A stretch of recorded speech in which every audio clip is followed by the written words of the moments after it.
বাংলাদেশ নারী দলের বিশ্বকাপ অভিযান যেন উত্থান পতনের গল্প। দুর্দান্ত সূচনার পর নিউজিল্যান্ডের বিপক্ষে এসে থেমে গেল নিগার সুলতানাদের জয়ের ধারা।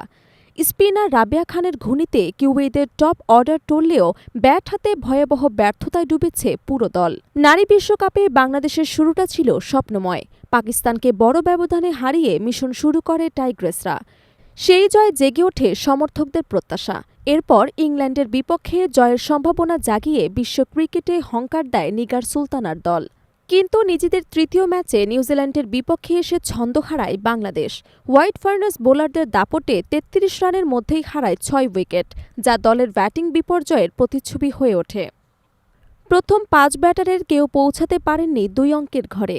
দলের অধিনায়ক নিগার সুলতানা ২৮ বলে মাত্র ৪ রান করে ফেরেন। এরপর নাহিদ আক্তারকে সঙ্গে নিয়ে কিছুটা প্রতিরোধের চেষ্টা চালান ফাহিমা খাতুন।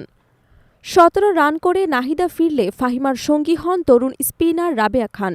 এই দুজনের ব্যাটে আসে ৪৪ রানের জুটি, যা বাংলাদেশের ইনিংসকে কিছুটা ভরসা দেয়। শেষ পর্যন্ত ফাহিমা এবং রাবেয়ার লড়াই সত্ত্বেও ১২৭ রানে থামে বাংলাদেশের ইনিংস। এর আগে ব্যাট করতে নেমে নিউজিল্যান্ডও শুরুতে চাপে পড়ে। মাত্র ৩৮ রানে ৩ উইকেট হারিয়ে অল্প রানে গুটিয়ে যাওয়ার আশঙ্কা দেখা দেয়।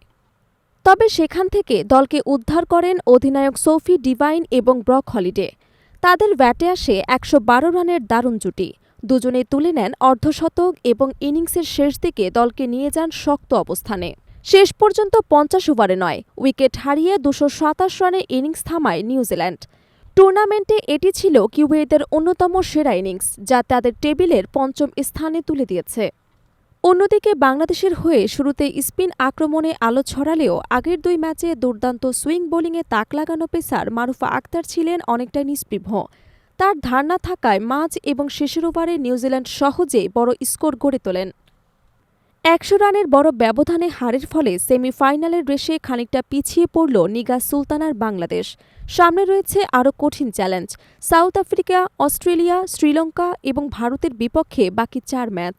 টাইগ্রেসরা যদি এই ম্যাচগুলোয় নিজেদের সামর্থ্যের প্রমাণ দিতে পারে, তবে আবার জেগে উঠতে পারে সেমিফাইনালের আশা।